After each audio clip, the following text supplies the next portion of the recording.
Let's talk about the first thing we're going to talk about is this. Watch this. So inflation is up, interest rates up, economic weakness, market confusion. But then let's go a little further. We got to put the elephant in the room out there. Bricks. Inflation first. Boom. Why is that an issue? Well, because this is the price of everything. This is going to be an issue. Why? Because we went from 0% to 6% overnight. So watch this though. When interest rates are low, money is cheap and the economy gets to grow. How does that happen? All right, watch this. So when interest rates is low, money is cheap. When money is cheap, companies borrow money. When companies borrow money, they can now start up businesses. They can venture capital. They can private equity. We get businesses to IPO. Notice between last year, 2021, 2022, we didn't have that many IPOs. Why? Economic turmoil, right? Nobody wants to IPO with a big company in this type of economic environment. Why? Because you have a good chance of collapsing. Why do we have a good chance of collapsing? We have a good chance of collapsing because because banks and stuff are not lending as much money. The interest rates are extremely high. It doesn't make sense for you to borrow money with high interest rates. Boom. Do we understand that right there? Everybody with me right there, right? Let's talk about the pressure of not being able to grow the economy. So, in an economy where we see companies like Bitcoin, when we see investment tools like Bitcoin and we see growth companies going through the roof. Why? Well, because you can speculate in a growing economy. Oh, this is good. Watch this. So let's go here. Speculation is 70-30 in growth economy. Why? Because in a growth economy, you have enough money. Even if the company isn't making money, you got enough money to push in a company that's not making money. You got enough money that you can borrow to push in that company to do what? Push growth, force growth. Does that make sense? Right? So if we don't have, even though a company like, let's say Lyft, they wasn't making money. But in a market where a lot of money is cheap, we can still pump what? Production. We can still pump what? More jobs. We can still pump what? New vehicles. We can still pump what? Research and development. And eventually, what will happen? The company can give us a profitability date because money is cheap. Backtrack, red flag. When money is no longer cheap, that means interest rates have come into play. So watch this.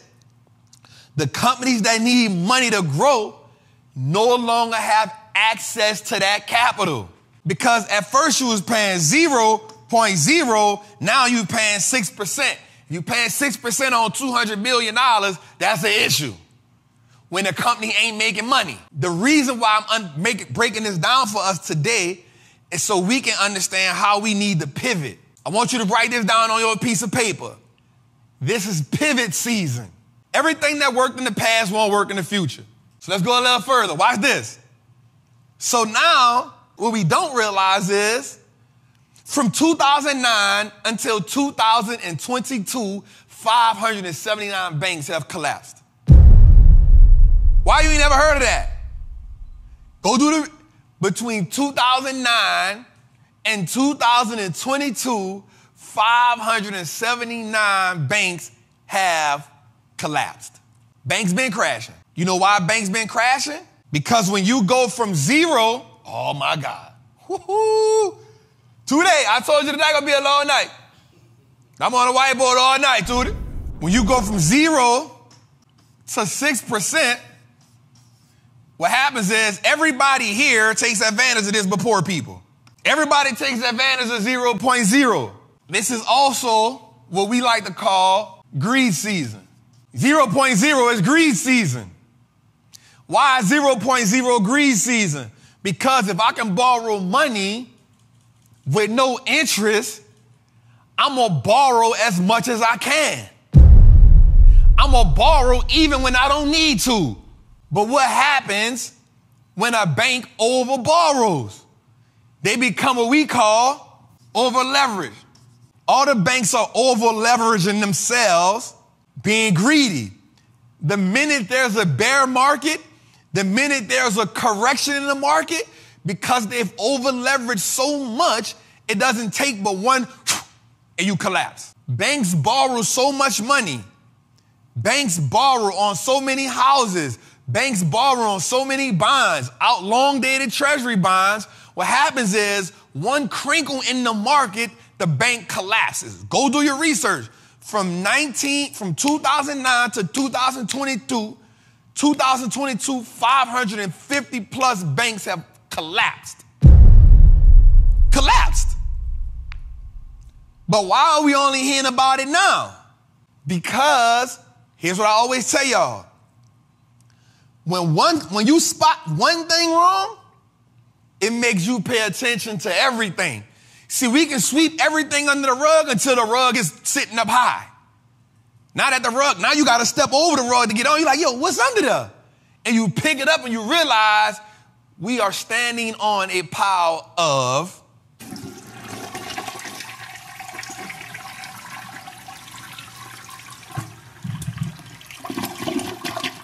What's good, trappers, man? It's your boy, the Wall Street Trapper.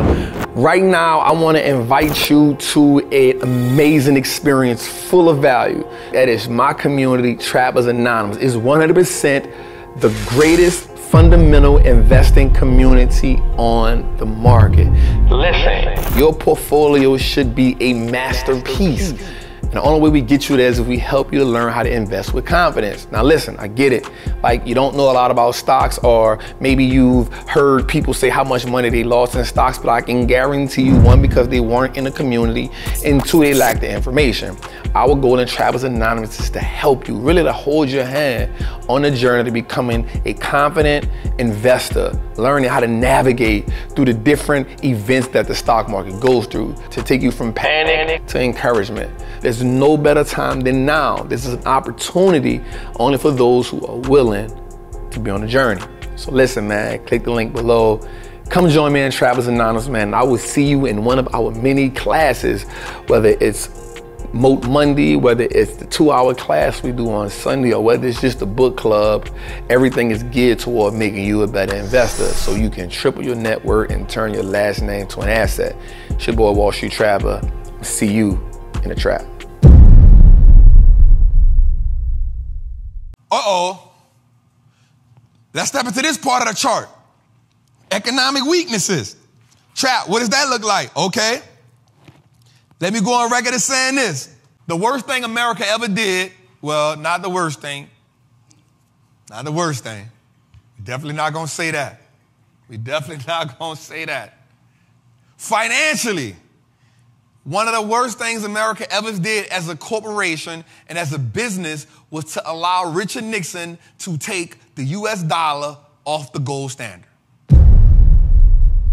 The worst thing America ever did. The reason why that was the worst thing America's ever did, because I want you to put yourself in this situation. What happens if you get a key to a bank that you can go in the bank anytime you want, no matter what? I think the only person that probably won't go into the bank is Jesus Christ. Everybody else going into the bank. You're going to find a reason to go into the bank.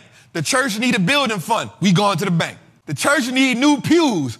We going to the bank. You know what? I need that new rug in my house. We going to the bank. You will find reasons to go to the bank. Now, we living right now, everybody know this, the dollar isn't backed by anything. It's like, we going to get into it. I just want to get straight into it. What happens is, Richard Nixon, when the dollar is backed by gold, there's a hard stop on how much money you can borrow. There's a hard stop on how much money you can lend. It's a hard stop. Yo, we only got this much in the reserve. We can only take this much money. But Richard Nixon had this brilliant idea. Yo, let's take the gold from behind back in the dollar. So when he takes the gold from being back behind a dollar, he unleashed the greed of America. He unleashed it because now you can print money for whatever you want to do. So let's talk about this negotiation that goes on. During this time, America says, yo, we got our army, we big, we tough, and our dollar is actually strong at the time. That gives you segue to kind of maneuver and bully your way through the world. If I'm being honest, you got a strong dollar, you got a big gun. So let's go a little further. We go through cycles. We tell Saudi Arabia, hey, check this out. We gonna protect you. We gonna protect you. Saudi Arabia said, all right, bet. We pushing out this oil. Y'all give us protection in the Middle East. We good with that. But check this out. Russia and China, we've been at odds with them for quite some time. Here's what put us in real trouble. We were already, so when you measure America's debt, you gotta measure to the gross domestic product, right? So we was all right because at one point we was making enough money to cover our debt. I see some people gonna say China's army is bigger, but they can't compete. I'm just keeping it real. They can't compete. It's why you need a partner.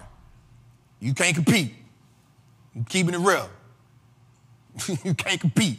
Trust me, if China felt they was bigger, they would have been act crazy. Because when you know you bigger, you act crazy. That's why America act crazy. They know nobody don't spend more money on guns. Nobody don't spend no money on missiles. Nobody don't spend more money on causing chaos and confusion than America. They will bomb something in a minute. They even bombed their own goddamn self by mistake. Up until 2020, even though we had a lot of debt, our debt to GDP ratio wasn't too bad. What happened was, in 2020, when the pandemic happened, it caused a ripple effect in our economy. Let's talk about it. We go from here, cheap money, to here, expensive. During the pandemic, we had what? Shutdown. Why was this drastic for America? Why was the shutdown so drastic for America? Because America is a what? Consumer-based economy.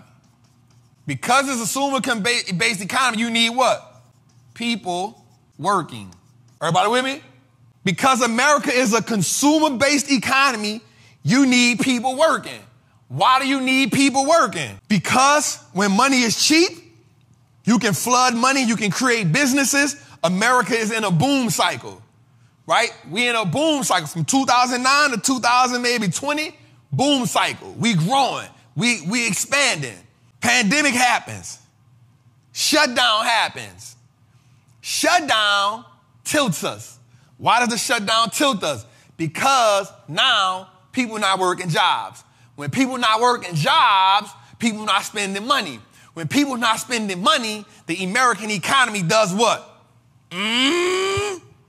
It bends. So watch this.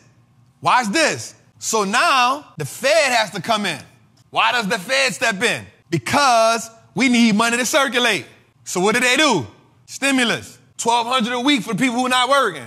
People wasn't making that a week on their regular job.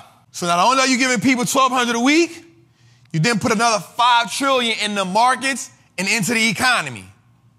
What does that do? Well, what happens is America, who was barely paying debt, now has added new money, which is more debt. This is how we get in the situation that we in. 2020, pandemic hit. We go to an economic shutdown.